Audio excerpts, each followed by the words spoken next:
So I talked before about pouring belief into others and edification of others. And so I want to talk about when and how you do that. When do you pour belief? When do you praise? I think that you just can't do it enough. I just think the more the better.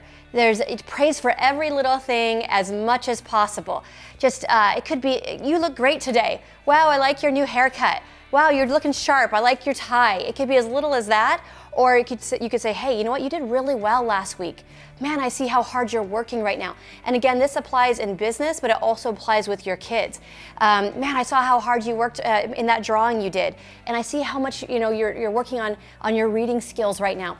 And so I think there's no such thing as too much praise and too much recognition. But how and when do you pour belief? Honestly, I think that most people are not naturally good at praising and recognizing people. I have met people that are gifted. I have a friend, Sam Genovese, that's amazing at this. Cindy Thawley, my good friend, is amazing at this. It wasn't something that I was good at. And it's because I just didn't grow up in a household where everyone was, patting each other on the back. In fact, it's a little negative sometimes. And so I never was around a ton of, positive reinforcement, And so I had to learn it. And it's a skill that's very high pay.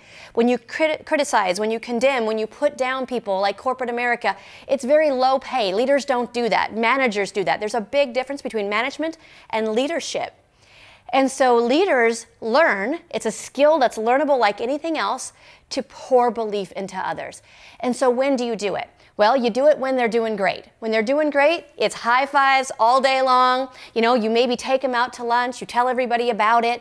You maybe put a poster up in your office with their picture on it. I don't know. You put their numbers up on the wall. When they're doing well, praise, recognize, give them a plaque, give them a trophy. I don't know. Just do something. Make sure you praise so that they repeat that good behavior. But when else do you praise? When else do you edify and pour belief into them? When they're down. Encouragement is your biggest tool as a leader. It's easy to praise them when they're doing good. It's easy to high five and talk about them all day long when they're doing good. But when that superstar goes into a slump, and they will, are you holding their hand through that slump? Are you encouraging them and still praising them? It's easy to go and say, you know what? I noticed you're down. Let's role play, which a lot of, again, managers do. Let me show you what you're supposed to be doing. They already know what they're supposed to be doing. You've already taught them that. And when you tell them again, it makes them feel like, gosh, she's taught me this so many times. What a loser I am that I still am not doing it right. That's not the right approach, in my opinion. Instead of drill for skill during those times, it's drill for will. Reach for their heart. Maybe you just look and say, you know what? You're one of my best guys because, and you pour belief. I know you can win. You're going to be better than I am even because of this. Because, again, your work ethic. Because of your positive attitude. Because you're such an honest person. Because I see how you treat your wife. There's so many things that you could praise people on that are genuine and sincere. But when they're down is when they need it the most. And I see so many leaders when their guy goes in a slump or they're not doing good, they're like the redheaded stepchild. Like, it's on to the next superstar. Whoever's numbers are high. Or same thing, it's easy when your kid is misbehaving to add a punishment on top of it or something. But instead, maybe they just need to sit with you one-on-one, and you look in their eyes and you hear their words and you give them that encouragement and you tell them, I believe in you. And you know what? I don't know if you want my advice or not. I can tell you what I did when I was in your shoes, but don't push it on them. You don't have to constantly give advice. You just have to pour love, pour belief. This is why I appreciate you. This is why I know. And so handwritten cards, is that like a ancient thing? We have email and text. And so when someone gets a piece of mail that's a handwritten card, that's not a bill, that's a big deal, you guys. That's such a big deal. And so that little piece of encouragement when they're down, pouring belief into them. I know this one gentleman told me one time he was just down, and I just encourage you, never make a decision when you're down. When you're down, reach out to people that care about you, that will encourage you. Put yourself in a position to allow yourself to be encouraged and be influenced. Never make a decision when you're down. But I remember this one guy who was very down, and he had just made a decision he was going to quit his business. And I said, listen, fine, you can quit. We'll be on the battlefield here fighting for our dreams. You want to go lay down your weapons. You don't want to go walk off the field. Go ahead. But here's what I know. Here's what I know. I know that you probably can win more than any of these guys. You have a bigger heart than any of these guys. You have more skill than any of these guys. You're down right now, but let me hold your hand. Let's start like, I'll do it with you again, like when you were new.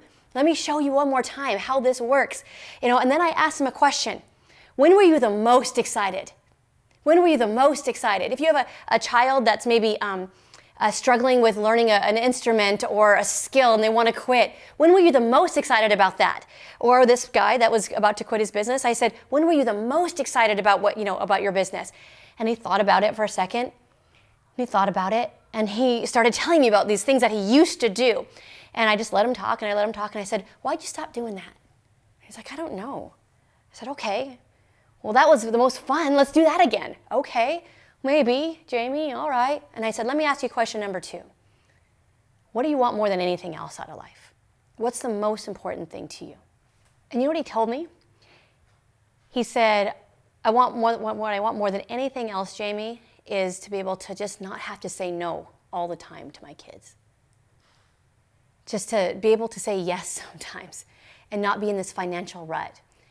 And I said, okay, well, tell me what that means to you. Tell me what that looks like. What would you be doing with them different than you're doing now? And he went off to just explain these things to me, and his face lit up, and he was so excited. And that's drill for will, you guys, and pouring the belief right at the right time when they need it. And he went on, he didn't quit his business, and he went on to go and change his family's life.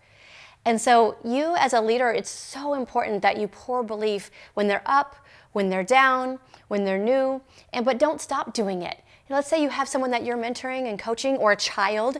When do you give up on your child? When do you say, I've done enough parenting. They're good. Yeah, I've done my job. No. Even as they grow and move out of your house, you're still an influence.